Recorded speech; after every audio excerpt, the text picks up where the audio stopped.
aqui? O que vocês estão falando aqui para mim no chat?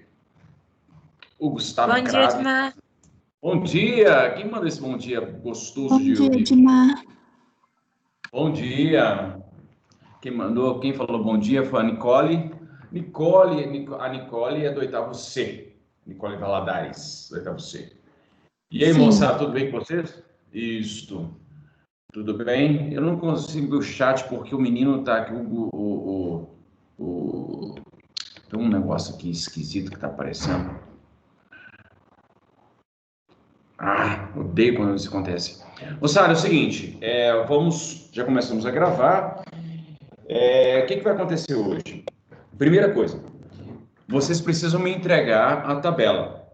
Se vocês precisarem de prazo, Edmar, não consigo entender direito a questão, eu vou precisar elaborar um pouco mais, não tem problema, tá? E aí vocês podem me mandar depois. Eu vou começar a corrigir aqueles que já me enviaram.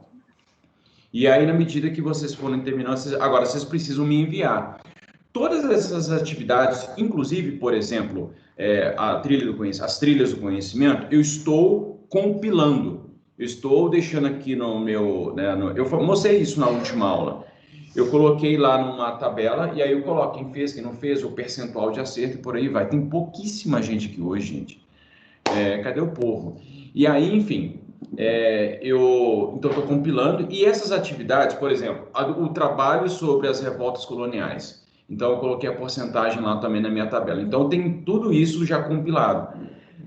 Quando for a questão da nota, quando a gente precisar entregar notas efetivamente, eu vou me basear naquelas coisas, então é muito importante que vocês recuperem todas as atividades que nós já fizemos, principalmente as que foram entregar, em relação ao trabalho das revoltas coloniais. A esmagadora maioria fez. 98% de vocês fez aquele trabalho. Apresentou, mandou relatório, beleza. Agora, em relação às trilhas do conhecimento, tem muita gente que não fez.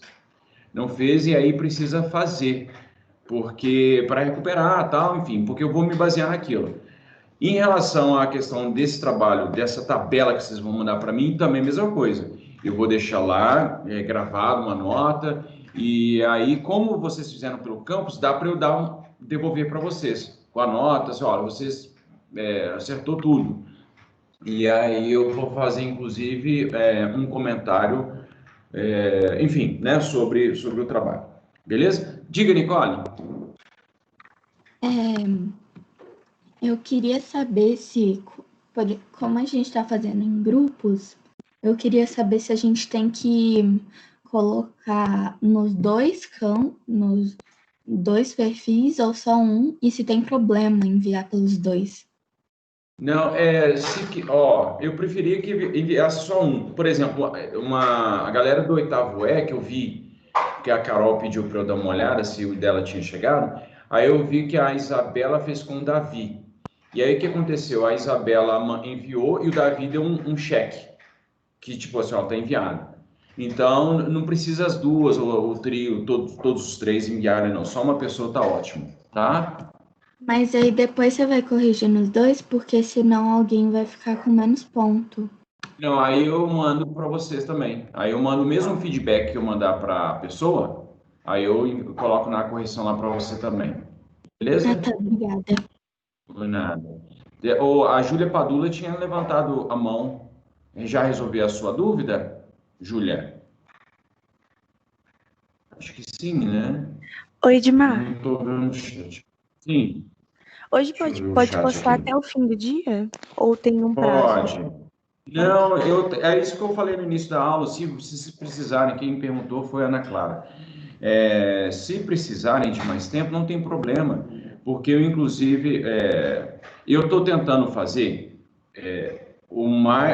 de forma mais tranquila possível, porque o meu real interesse é que, de fato, vocês preencham a tabela com as informações corretas, mas eu quero, sobretudo, que vocês compreendam aquela última questão. Então, inclusive, eu falei isso, a aula inteira do plantão ontem, eu falei sobre isso. E aí eu vou falar mais um pouquinho disso agora, e aí depois a gente vai entrar no segundo reinado, no governo de Dom Pedro II, tá? Então, não tem problema, vocês podem, enfim, Vocês podem mandar depois, tá? Beleza? Tá bom, Edmar. A apresentação aqui, a Maria... Nada. Vai ser 11h50, viu, Maria de Fátima? O horário péssimo, né? Mas é o único horário que tinha.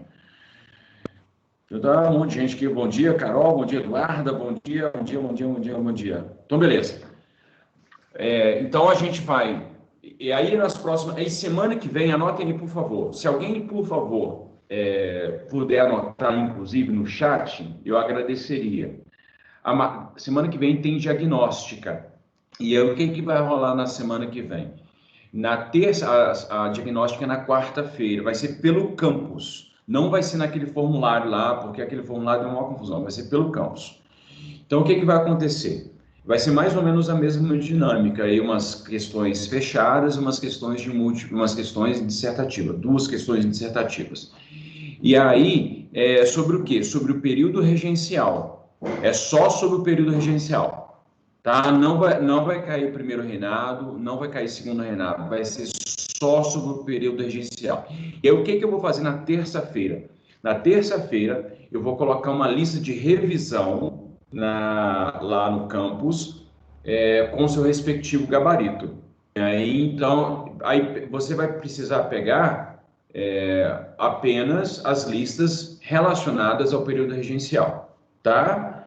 Então, é isso. E aí, na terça-feira, eu coloco essa lista lá, coloco o gabarito, e se quiserem, eu coloco também um vídeo de correção. Se quiserem, tá? Mas aí vocês precisam se manifestar, porque é o seguinte, a gente combina uma coisa aqui na aula. Moçada, se manifesta aí, por favor, me fala se tá tudo certo, tudo tranquilo. Aí depois vocês procuram a Cris ou procuram falando assim que eu tô fazendo coisa que vocês não estavam sabendo.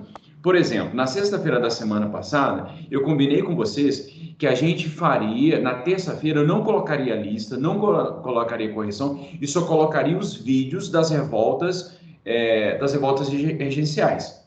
E foi exatamente como combinado com vocês, foi o que eu fiz. E aí eu coloquei só os vídeos, para ajudar vocês a fazerem a tabela, porque eu já tinha dado a tabela na sexta-feira. E aí, de repente, eu recebo mensagem dizendo assim, o Edmar, você colocou muito vídeo. Gente, mas eu tinha combinado isso com vocês, que eu ia colocar os 5 vídeos lá das revoltas. Então, o que eu quero combinar com vocês? Na terça-feira, o que eu vou fazer, com certeza, é a lista de revisão e o gabarito. Pronto. Para ajudar vocês a estudarem para a diagnóstica da quarta-feira. Beleza? Se vocês quiserem, e só se vocês quiserem, mas aí vocês precisam se manifestar, eu posso também colocar um vídeo de correção desta lista. Aí é com vocês, tá? E aí, se vocês não se manifestarem, eu não coloco. Se vocês se manifestarem favoravelmente, eu coloco. Se manifestarem contrariamente, eu também não coloco. Entendeu? Deixa eu ver o que vocês estão falando aí. Por favor, me falem. Se vocês querem também, ou se só o gabarito está ótimo. Não está aparecendo aqui para mim. Vocês estão falando? No chat? Tá falando aqui que a Ana Clara falou que quer, a Gabi falou que acha bom colocar, que ajuda, Caroline também, ajuda muito. Tá. Bem, então aqui, 3 pessoas se manifestaram por enquanto. E não, aqui a já Ana tem Luísa, mais. Carol, mais, Maria de Fátima, Gabi, Gabriela Correia, né? Ana Clara. Então tá. Então eu vou colocar. Bem, aí vocês vão se manifestando aí. Obrigado, viu, Ana Luísa? E aí o seguinte, eu vou. E aí vai ser, então, eu vou colocar a lista, o gabarito e a correção, tá? Aí na quinta-feira eu vou no plantão, né? Na quinta-feira. E eu geralmente o que eu faço, pessoal? Eu coloco também um videozinho bem curto, de 2, 3 minutos no máximo, dando as orientações. Porque tem gente que, né, gosta de visualizar. Então eu coloco também lá nas orientações, juntamente com a folha do Word, eu também coloco o videozinho, tá? Nas orientações da semana. Mas na quinta-feira eu vou tem um plantão, o plantão está bombando, nesse último plantão apareceram 7 pessoas, no outro apareceu 8, quase que a gente bateu o recorde, e aí eu vou abordar os assuntos referentes ao segundo reinado. E hoje eu vou falar sobre o segundo reinado, tá bom? A gente deve ficar pelo menos umas 3 semanas falando sobre o segundo reinado, o reinado de Dom Pedro II, beleza? Porque aí está coincidindo, na verdade, com as apresentações do livro, As Barbas do Imperador. Eu estava dizendo para a galera do 8º D que, para vocês terem uma ideia, quanto que a gente está avançando rápido no conteúdo, e para a galera que está acompanhando, tá assim, eu estou impressionado. Por quê? Porque no ano passado, a gente estava trabalhando com o livro em dezembro, porque a gente não conseguia avançar, o pessoal não conseguia entender, enfim. Mas esse ano a gente está avançando muito mais rápido. E aí, quando a gente terminar, chegar ali na proclamação da República, no fim do governo de Dom Pedro II, a gente vai sair do Brasil e vai viajar para a Inglaterra. E aí depois aí a gente fica ali na Inglaterra um tempo, e depois termina a Inglaterra e vai para a França. E aí a gente cumpre todo o nosso programa. Impressionante, que a gente vai contemplar e fazer exatamente todo o conteúdo. É muito difícil fazer isso. E a gente está conseguindo, né? Principalmente a galera que está se interessando, a galera que está buscando, perguntando, questionando, reclamando, e sempre ando aqui nas minhas aulas. Beleza? Mais alguma questão? Deixa eu ver se tem mais alguma coisa que vocês se manifestaram aqui. Não, tá? Beleza? Aí, tá. Pois é, Ana Clara, a questão plantão bombando, hein? 7 pessoas. Mas beleza. Já vai valer ponto? Vai valer. Pois é, a gente não sabe, viu, Ana Clara? Se o que eu estou fazendo é o seguinte: todas as atividades que vocês enviaram para mim, todos esses trabalhos, eu estou computando. Por exemplo, naquele trabalho sobre as revoltas coloniais, principalmente a galera que recorrigiu, todo mundo tirou total. Todo mundo tirou total no relatório e na apresentação. Então a galera corrigiu, correu atrás, corrigiu, todo mundo tirou total. A galera que reenviou, mas muita gente reenviou. Então, assim, já pode garantir o total naquilo. Inclusive, por exemplo, teve a primeira diagnóstica, que foi um Kahoot, que teve teve gente que não fez, enfim. Teve um aproveitamento mais baixo. Aí eu vou tentar substituir essa nota aí da primeira diagnóstica com uma nota maior, inclusive, tá? A galera que está se empenhando aí. Enfim, porque esse ano, o grande objetivo não é ter nota. O grande objetivo é a gente sair dessa pandemia com a sanidade mental em dia. Se a gente conseguir fazer isso, a gente já é vitorioso. Se a gente conseguir sair dessa pandemia com saúde física e mental, com os nossos parentes também com saúde física e mental, e a gente sair de alguma forma mais ou menos estável, né? Enfim, já é um grande ganho, pessoal, porque a gente está vivendo um fato histórico. E aí não tem como a gente tentar aparentar uma normalidade enquanto tem pelo menos 1.000 pessoas morrendo por dia no Brasil. Então não tem como aparentar uma normalidade. Tá? E nem esse novo normal também, não existe não. Não tem nada de normal, o mundo é completamente diferente. Existe um mundo antes da pandemia e um mundo depois da pandemia. Tá? E aí é um novo mundo que precisa ser reconstruído. Muito bem, então vamos lá. Deixa eu compartilhar minha tela aqui com vocês para a gente começar o governo de Dom Pedro. Eu vou falar do período inicial, então eu vou falar muito mais do que mostrar a imagem, tá? Então, vocês, por favor, peguem seus cadernos aí para fazer anotações. Por favor, perguntem, quando não entenderem alguma coisa, façam perguntas, que é importante vocês perguntarem, é importante vocês abrirem o microfone e chamar de repete aí, por favor, não estou entendendo, enfim. Bem, o que está em questão neste momento? Quando Dom Pedro, os liberais vão até Dom Pedro, que era um menino de 14 anos, e aí fala para Dom Pedro, você quer ser maior de idade para ser o imperador?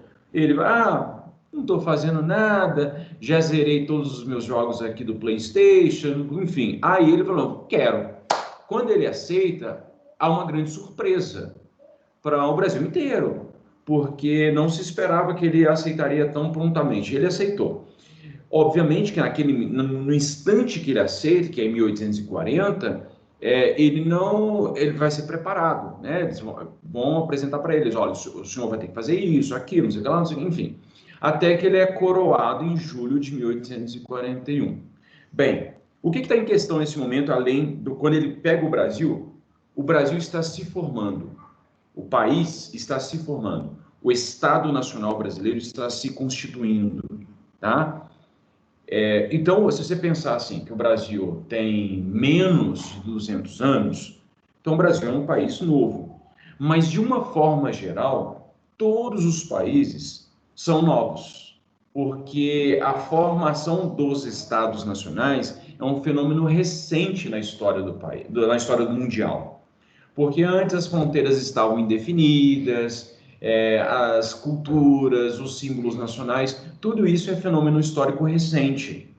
Porque até o século XVIII, até o século XIX, até mesmo o século XX, existia um monte de império, a Primeira e Segunda Guerra Mundial bagunçaram o país, Napoleão Bonaparte bagunça a Europa, o Brasil era dependente de Portugal até 1822, portanto, neste momento, o que está em questão para o Brasil é a formação do Estado Nacional. O que isso significa, Edmar? Significa que o Brasil precisa estruturar a política, organizar a política, o Brasil precisa organizar a economia, precisa organizar a sociedade, e aí dentro da sociedade precisa organizar a escola, os serviços básicos para a população, de saneamento básico, hospital, saúde pública, infraestrutura e por aí vai. Precisa criar portos. Então, o Brasil precisa fazer tudo. O Brasil precisa se tornar um país. O Brasil não se torna um país quando Dom Pedro, com dor de barriga, levanta a espadinha e fala independência ou morte. Não é naquele momento que o Brasil se torna um país. O Brasil vai se tornando um país. Tá?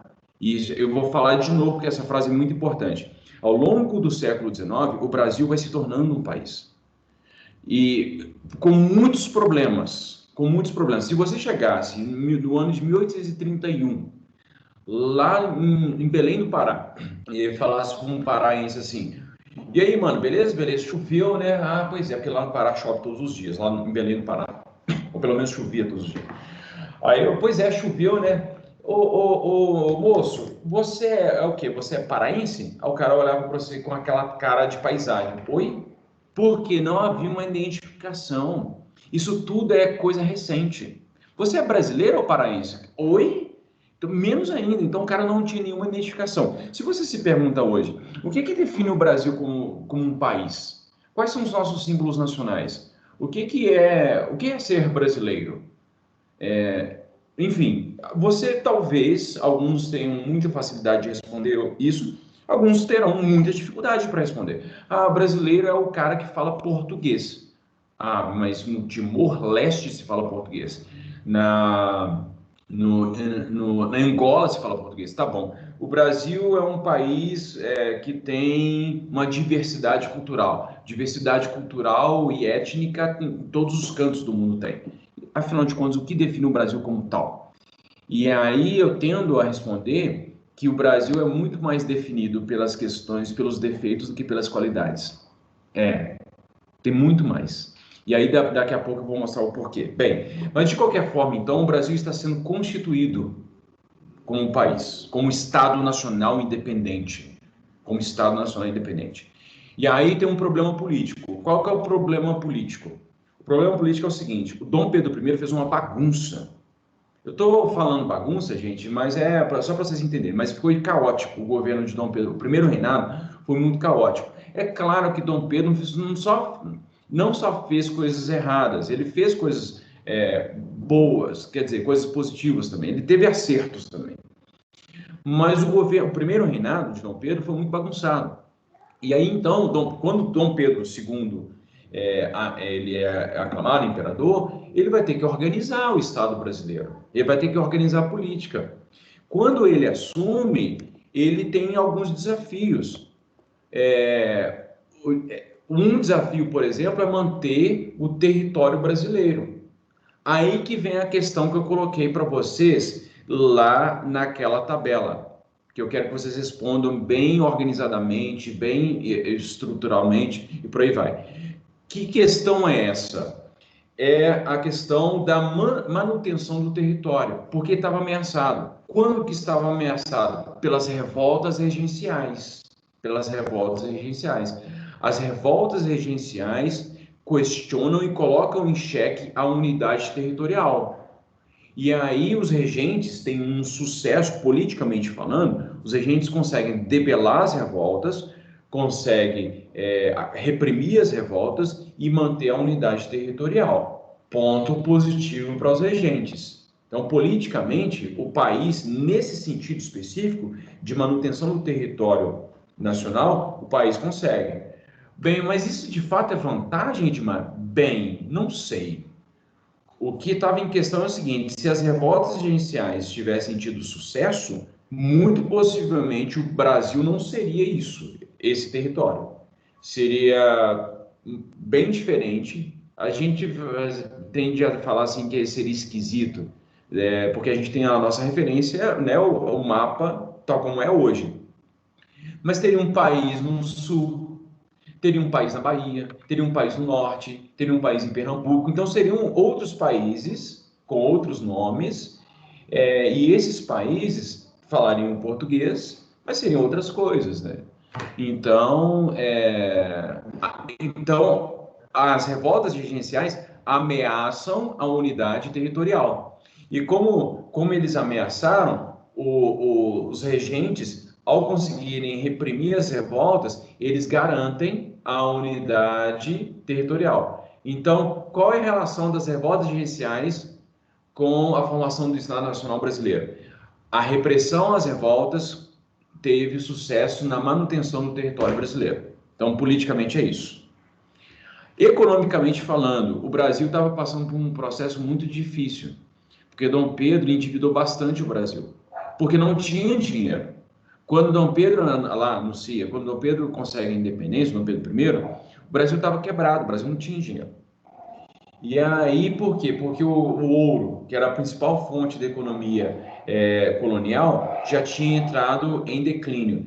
Os diamantes que são explorados ali na década de 1810 servem para dar requinte de riqueza para Dom João VI. Quando Dom João VI vai embora, ele leva grande parte do dinheiro que tinha ali no Banco do Brasil. Ele esvazia os cofres do Banco do Brasil. Então, quando Dom Pedro anuncia a independência, o Brasil está sem dinheiro. O Brasil não tem dinheiro. E aí, o que faz agora? Bem, vai endividar. E aí, com quem? Vai endividar com a Inglaterra. Então, o Brasil, neste momento, ele poderia ter, inclusive, com a independência, ter criado, por exemplo, um parque industrial para desenvolver, porque havia mercados, né? É claro que ele tinha um concorrente desigual, assim, era até... Meu cachorro está latindo, ignora, tá, o latido do cachorro. Mas poderia ter investido na indústria, mas o concorrente era a Inglaterra. Grã-Bretanha, tá, Davi? A Grã-Bretanha. Então, a Grã-Bretanha já estava desde 1760, que a Grã-Bretanha já estava lá com um parque industrial bem forte. E agora, mas enfim, o Brasil poderia ter tentado, e não tentou naquele momento ali, de 1820, 1830. Então o Brasil ficou muito atrasado em termos de produção industrial. E aí o Brasil se tornou consumidor dos produtos ingleses. Então aí o Brasil acabou se tornando dependente economicamente. Então as revoltas regenciais apontam para um problema muito sério, que é a questão da economia do país, da economia. Então ao apontar, mostra a deficiência econômica do país. E aí, nesse instante, não há uma resposta. No período regencial, não tem uma resposta para o problema econômico do país. Qual vai ser a resposta do país para a crise econômica? O café. Mas o café vai vir um pouco depois. E aí o café acaba, por causa do grande mercado do café brasileiro na Europa e nos Estados Unidos, por exemplo, o Brasil vai se enriquecer bastante. Mas aí se enriquece baseado num produto só. Claro que o Brasil tinha outros produtos, tinha lá madeira, tinha algodão, tinha fumo, tinha cachaça, tinha outros, cana-de-açúcar e por aí vai. Mas o café acaba que se torna um produto mais importante e grande parte dos esforços produtivos se voltam para o café. E aí a economia não é diversificada. Então, o problema que as revoltas gerenciais apontam em relação à questão da economia do país não é resolvido, mesmo com o enriquecimento do café, porque o Brasil poderia ter diversificado, mas não fez.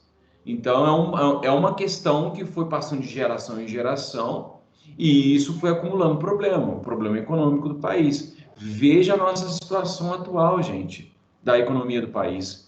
Se nós tivéssemos uma economia mais dinâmica já há muito tempo, talvez a gente conseguiria responder melhor os desafios que foram que a gente enfrentou. O Brasil é uma das maiores economias do mundo, mas essa economia ela é concentrada. Ela poderia ter sido diversificada, tanto em termos de atividades, quanto em termos de benefícios para a população. A população poderia ter sido beneficiada. Aí a gente entra no ponto mais importante, que é a questão social. Porque as revoltas gerenciais apontam problemas sociais muito graves. A dificuldade econômica, a dificuldade da população a obter alimentos básicos, pobreza, a miséria, gente passando fome, gente com péssimas condições de moradia, um monte de problemas, saúde pública, educação pública, não tem. A infraestrutura social do país é péssima. E grande parte da população brasileira, naquele momento das revoltas gerenciais, é de escravo.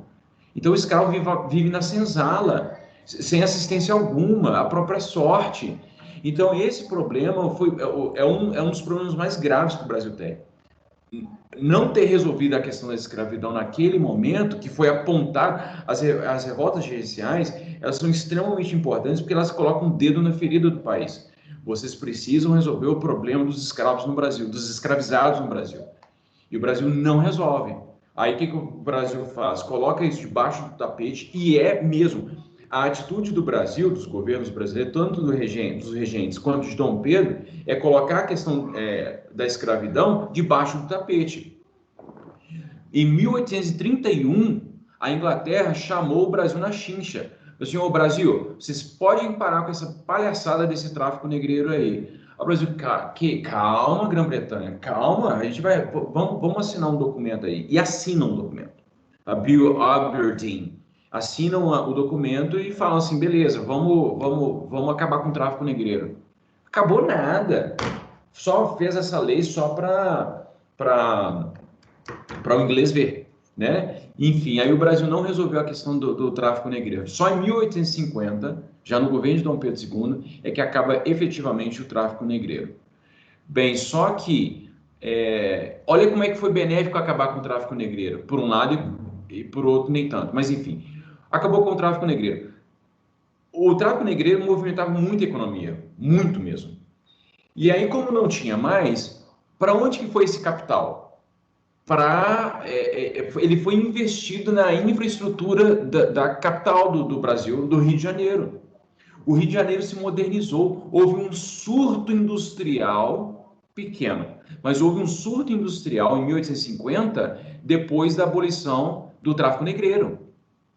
A abolição do tráfico negreiro significa que o Brasil não vai comercializar mais escravos, não vai trazer mais escravos da África para cá. Pessoas escravizadas da África para cá.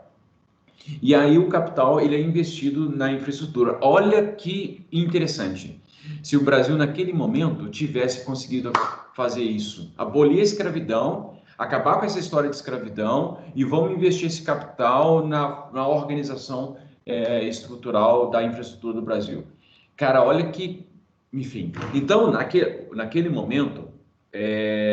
as revoltas regenciais, elas apontam problemas muito sérios. Só que aí o governo acaba tendo sucesso na repressão dessas revoltas e aí consegue manter a unidade territorial, mas não resolve outros problemas. Então as revoltas regenciais ajudam o Brasil a manter, no final das contas, né, a repressão a elas ajuda a manter o território, mas ao mesmo tempo apontam problemas sérios que o Brasil não consegue resolver. Então a formação do Brasil, a formação do Estado Nacional Brasileiro é uma formação deficitária. limitada, parcial. Ela não prossegue, ela tinha que ter prosseguido. Imagina a gente, né, viver num país moderno. E teve chance, que eu estava falando com a galera do 8º D, ali por volta de 1850, 1860, o Brasil é uma das maiores economias do mundo. O Brasil estava em situação melhor do que países europeus. Só para vocês terem uma ideia, o Brasil gerava tanta economia, em 1850, o negócio estava bombando tanto, que tinha gente na Europa falando, cara, o Brasil vai ser uma nação, uma potência, né? E o Brasil teve chance de fazer isso. Só que precisa, para um país se tornar potente, precisa toda a sociedade se desenvolver. Toda a sociedade. Se não desenvolver toda a sociedade, nunca vai conseguir. Bem, e aí qual que é a grande questão? Por que não desenvolve? Porque a gente tem escravos, a gente tem milhões de pessoas escravizadas. E a elite política brasileira não queria de forma alguma abolir a escravidão. Tanto é que quando aconteceu a abolição da escravidão, em 1888, olha só, as revoltas foram na década de 30, 1835, que foi a revolta dos malês, 1835 também foi a cabanagem, de 35 a 40, a balaiada, que foi 1838 a 1841, a sabinada, 1837 a 1838, e a farroupilha, 1835 a 1845. De uma forma ou de outra, todas essas revoltas...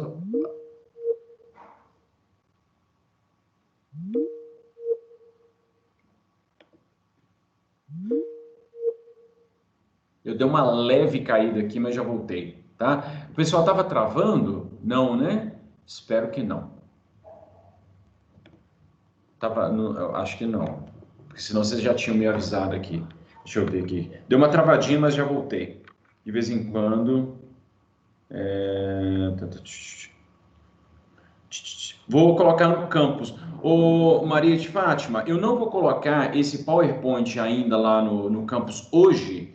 Por quê? Porque eu preciso fazer umas modificações, tá?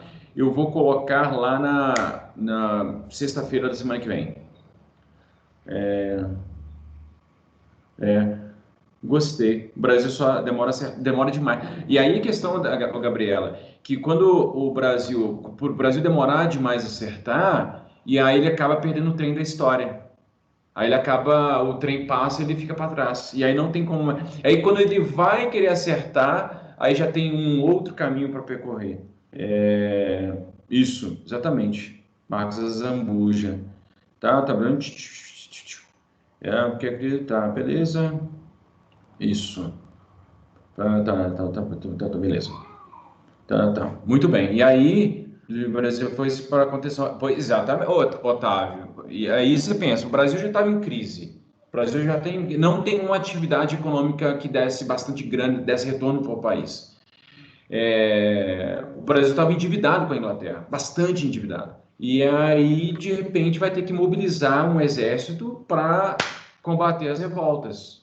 Imagine se o Brasil já tivesse antecipado, como o país, como o Dom Pedro I e o José de Alencar quiseram manter a unidade territorial, poxa, investe, cara, investe, já antecipa o negócio.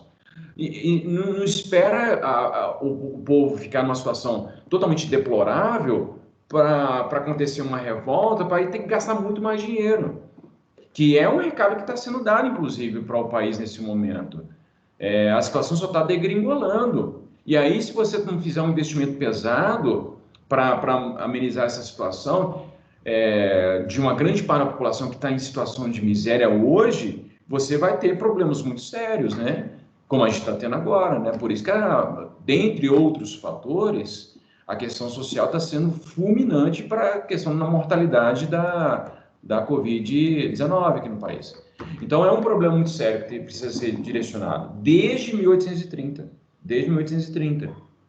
que está lá já colocado.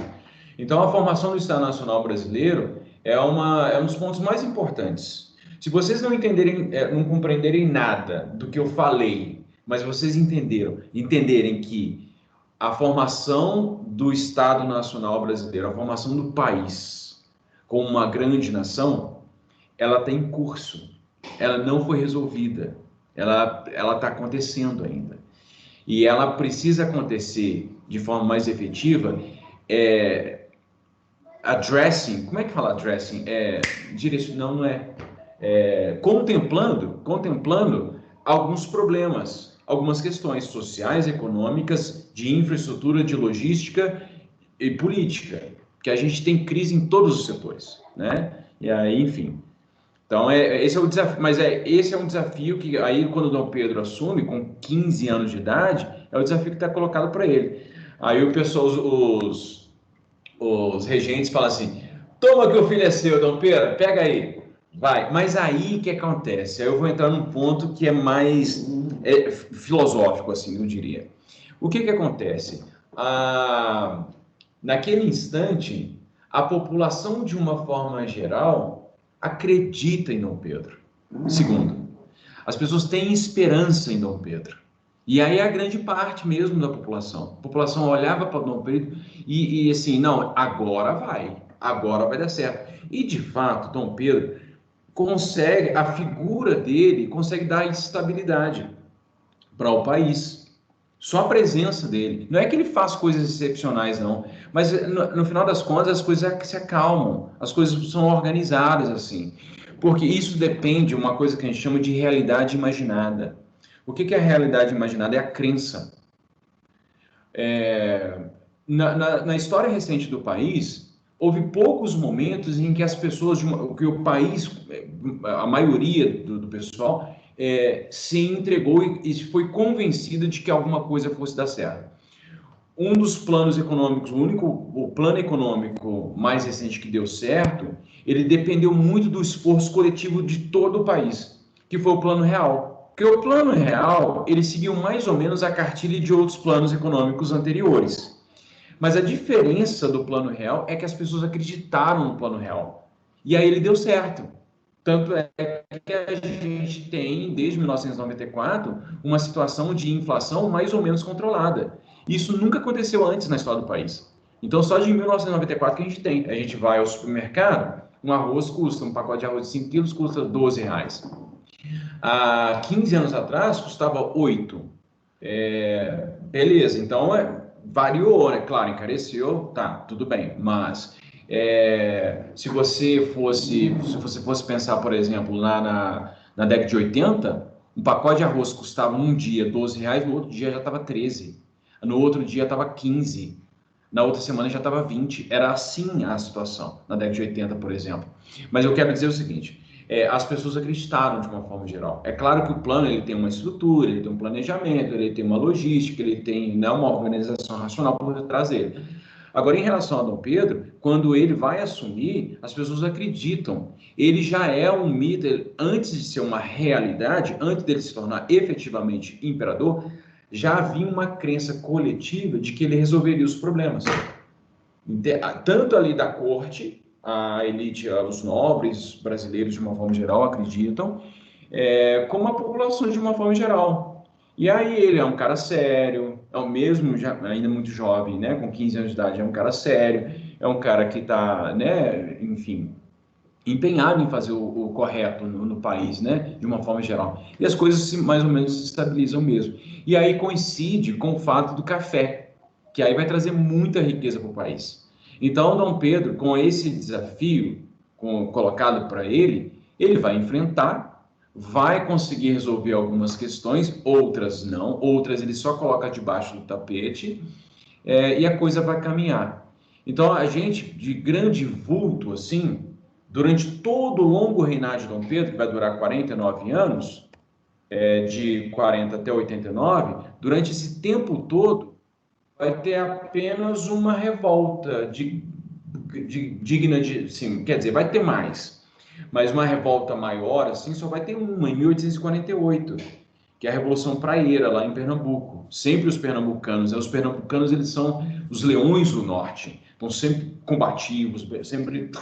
em Pernambuco aconteceram várias revoltas, né? A Revolução de Pernambuco, a Confederação do Equador, aconteceu uma revolta lá chamada Cabanada, não é cabanagem, Cabanada, e aconteceu também a Revolução Praieira, dentre outras revoltas que a gente não fala. Mas durante todo o reinado de Dom Pedro II, vai ter uma grande revolta, só vai ser essa.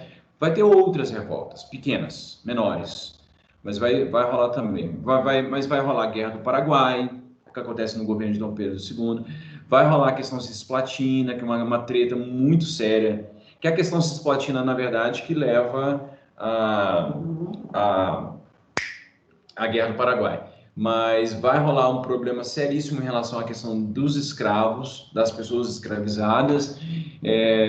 Enfim, vai rolar treta, principalmente a partir de 1870, vai rolar treta. Mas a Guerra do Paraguai começa em 65, 64, 65, mas grande parte do período foi de boa, assim, Dom Pedro ficou de boa. Tanto é que ele vai encontrar tempo para ficar viajando. Então ele vai viajar, Dom Pedro vai para os Estados Unidos. Tem um boato, e esse boato ele não tem muito fundamento não, mas eu gosto de contar, ele é legal, que é o seguinte: Dom Pedro, ele viajou para um monte de lugar, viajou para a Síria, foi para o Líbano, foi para o Egito, foi para a Europa, foi para um monte de lugar, foi para Marte, foi para Plutão, enfim, e foi para os Estados Unidos. Dizem que quando ele estava lá nos Estados Unidos, ele sabia falar 257 línguas, ele era fluente. Tá vendo? Dom Pedro II falava 1000 línguas e vocês falam só português, gente. Tem que aprender a falar outras línguas também, tá? Bem, Dom Pedro, então, estava lá nos Estados Unidos, ele foi a uma feira de invenções. Dizem que lá no galpão, essa história tem várias versões, mas dizem que está lá no galpão das invenções, a feira das invenções, e tinha um sujeito lá, no canto. Aí ninguém dando muita ideia porque o cara estava falando, não. Aí Dom Pedro quis saber o que era. Aí chegou perto do cara, e aí, mano, beleza? Fala, em inglês, obviamente. E aí, dude, what's up, man? What's wrong with you? Aí eles começam a conversar, e aí falam assim, qual que é a sua invenção?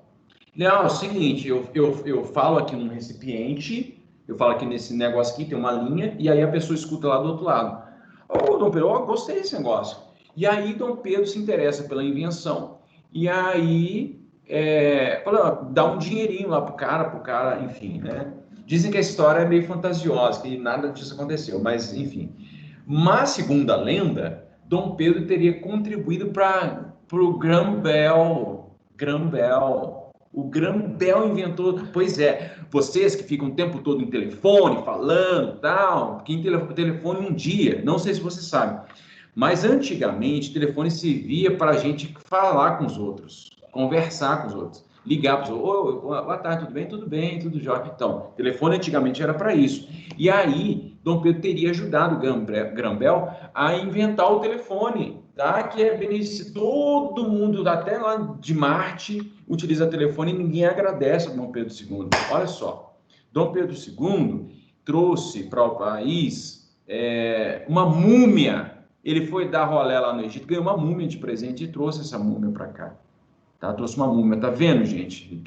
Vocês não vão até o Egito, o Dom Pedro trouxe o Egito pra gente. Não é que eu goste, não, mas assim, Dom Pedro fez uma coisa muito importante, porque ele autorizou a criação da primeira cervejaria no Brasil.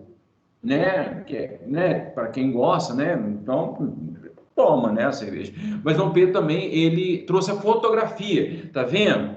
Para o Brasil. Se ele não tivesse trazido, o Instagram não existia. Aí vocês não iam ficar postando foto no domingo à noite para ter mais curtida, tá? Então é isso. Então Dom Pedro ele trouxe um monte de coisa boa para vocês e vocês não dão o merecido reconhecimento desse homem espetacular, maravilhoso, sensacional que foi Dom Pedro. Então, embora houvesse muitos desafios, ele trouxe um monte de coisa legal para o país. Tá? Criou um monte de instituição, criou instituição de escola para cego, criou instituição para gente que tinha para surdo e mudo, criou um monte de coisa.